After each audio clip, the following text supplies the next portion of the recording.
Spring. Another 4 I've left yet to bring on, a 4 times 4 the last quaternion, the winter, summer, autumn and the spring, in season all these seasons I shall bring, sweet spring like man in his minority, at present claimed, and had priority. With smiling face and garments somewhat green, she trimmed her locks, which late had frosted been, nor hot nor cold, she spake, but with a breath, fit to revive, the numbed earth from death.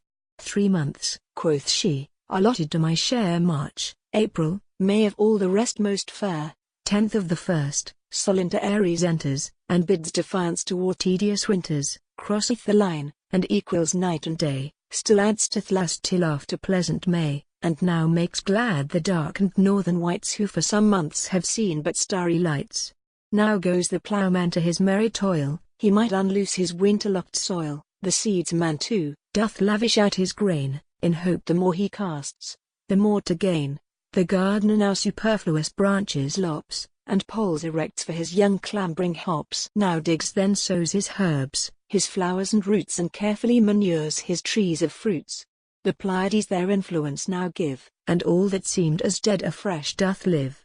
The croaking frogs, whom nipping winter killed like birds now chirp, and hop about the field. The nightingale, the blackbird and the thrush now tune their lays, on sprays of every bush. The wanton frisking kid, and soft fleeced lambs do jump and play before their feeding dams. The tender tops of budding grass they crop, they joy in what they have, but more in hope, for though the frost hath lost his binding power, yet many a fleece of snow and stormy shower doth darken Sol's bright eye, makes us remember the pinching northwest wind of cold December.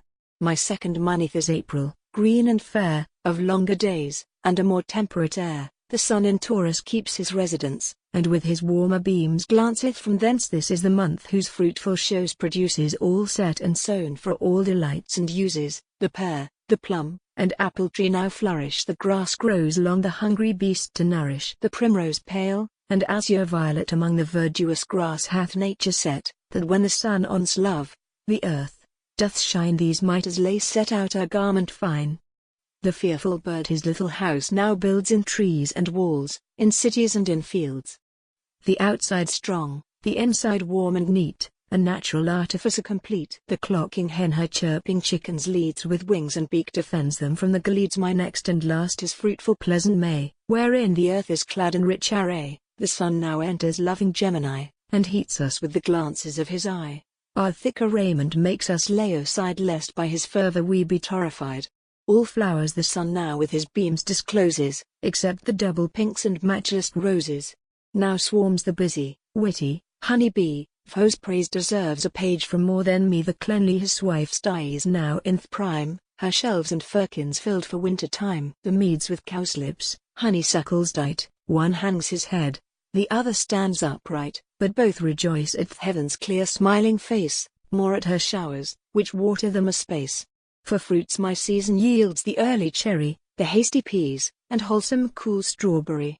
More solid fruits require a longer time. Each season hath his fruit, so hath each clime, each man his own peculiar excellence, but none in all that hath preeminence. Sweet fragrant spring, with thy short pittance fly, let some describe thee better than can I. Yet above all this privilege is thine, thy days still lengthen without least decline. Summer. When spring had done, the summer did begin, with melted tawny face, and garments thin, resembling fire, collar, and middle age, as spring did air, blood, youth in's equipage. Wiping the sweat from of her face that ran, with hair all wet she puffing thus began, bright June, July and August hot are mine, in first Sol doth in crabbed Cancer shine. His progress to the north now's fully done, then retrograde must be my burning sun, who to his southward tropic still is bent. Yet doth his parching heat but more augment though he decline, because his flame so fair, hath throughly dried the earth, and heat the air. Like as an oven that long time hath been heat, whose vehemency at length doth grow so great, that if you do withdraw her burning store, 'tis for a time as fervent as before. Now go those frolic swains, the shepherd lads, to wash the thick clothed flocks with pipes full glad. In the cool streams they labor with delight, rubbing their dirty coats till they look white, whose fleece when finely spun and deeply dyed with robes thereof kings have been dignified. Blessed rustic swains, your pleasant quiet life hath envy bred in kings that were at strife. Careless of worldly wealth you sing and pipe, whilst the air embroiled in wars and troubles rise, which made great Bajazet cry out in's woes. O happy shepherd which hath not to lose Orthobulus, nor yet Sebastia great, but whistleth to thy flock in cold and heat. Viewing the sun by day, the moon by night, Endymions, Diana's dear delight, upon the grass resting your healthy limbs, by purling brooks looking how fishes swims. If pride within your lowly cells e'er haunt, of him that was shepherd then king go vaunt. This moneth the roses are distilled in glasses, whose fragrant smell all made perfumes surpasses the cherry, gooseberry are now in prime, and for all sorts of peas, this is the time. July my next, the hotst in all the year, the sun through Leo now takes his career, whose flaming breath doth melt us from afar, increased by the star Canicula. This month from Julius Caesar took its name, by Romans celebrated to his fame. Now go the mowers to their slashing toil, the meadows of their riches to despoil, with weary strokes, they take all in their way, bearing the burning heat of the long day. The forks and rakes do follow them amain, which makes the aged fields look young again. The groaning carts do bear away this prize, to stacks and barns where it for fodder lies. My next and last is August fiery hot, for much, the southward sun abateth not, this month he keeps with Virgo for a space, the dried earth is parched with his face.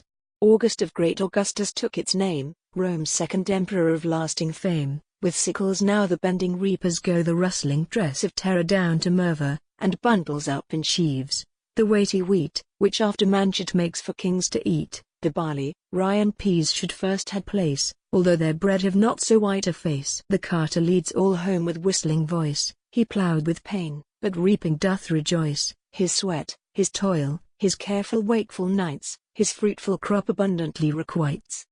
Now's ripe the pear, plum, and apricot, the prince of plums, whose stones as hard as rock. The summer seems but short, the autumn hastes to shake his fruits, of most delicious tastes like good old age, whose younger juicy roots hath still ascended, to bear goodly fruits, until his head be grey, and strength be gone. Yet then appears the worthy deeds he'th done, to feed his boughs exhausted hath his sap, then drops his fruits into the eater's lap.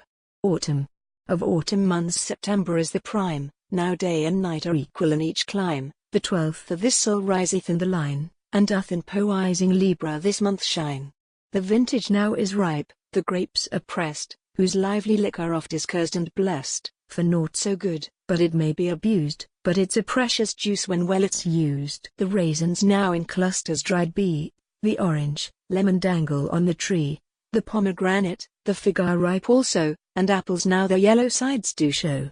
Of almonds, quinces, wardens, and of peach, the season's now at hand of all and each. Sure at this time first of all began, and in this month was made apostate man. For then in Eden was not only seen, boughs full of leaves, or fruits unripe or green, or withered stalks, which were all dry and dead, but trees with goodly fruits replenished, which shows nor summer, wind nor the spring our grandsire was of paradise made king, nor could that temperate clime such difference make, if cited as the most judicious take. October is my next, we hear in this the northern winter blasts begin to hiss. In Scorpio resideth now the sun, and his declining heat is almost done.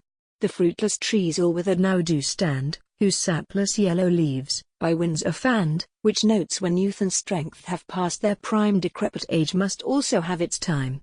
The sap doth slyly creep towards the earth there rests, until the sun give it a birth. So doth old age still tend unto his grave, where also he his winter time must have, but when the sun of righteousness draws nigh, his dead old stock shall mount again on high. November is my last, for time doth haste, we now of winter's sharpness gins to taste. This month the sun's in Sagittarius, so far remote, his glances warm not us. Almost at shortest is the shortened day, the northern pole beholdeth not one ray, now Greenland, Groenland, Finland, Lapland, see no sun, to lighten their obscurity, poor wretches that in total darkness lie, with minds more dark than is the darkened sky.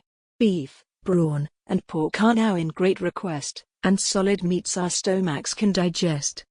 This time warm clothes, full diet, and good fires, our pinched flesh, and hungry maws requires, old, cold, dry age and earth autumn resembles, and melancholy which most of all dissembles, I must be short, and short's the shortened day. What winter hath to tell, now let him say. Winter.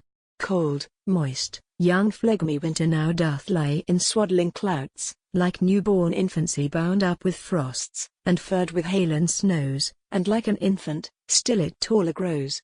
December is my first, and now the sun doth southward tropic, his swift trace doth run, this moneth his house horned Capricorn, from thence he gins to length the shortened morn, through Christendom with great festivity, now's held, but is't, for blessed nativity. Cold frozen January next comes in, chilling the blood and shrinking up the skin, in Aquarius now keeps the long-wished sun, and northward his unwearied course doth run, the day much longer than it was before, the cold not lessened, but augmented more, now toes and ears, and fingers often freeze, and travellers their noses sometimes leese. Moist snowy February is my last, I care not how the winter time doth haste. In Pisces now the golden sun doth shine, and northward still approaches to the line, the rivers gin to ope, the snows to melt, and some warm glances from his face are felt, which is increased by the lengthened day, until by his heat, he drive all cold away, and thus the year in circle runneth round, where first it did begin, in th'end it's found. My subject spare, my brain is bad, or better lines you should have had, the first fell in so naturally, I knew not how to pass it by, the last, though bad I could not mend, except therefore of what is penned, and all the faults that you shall spy shall at your feet for pardon cry.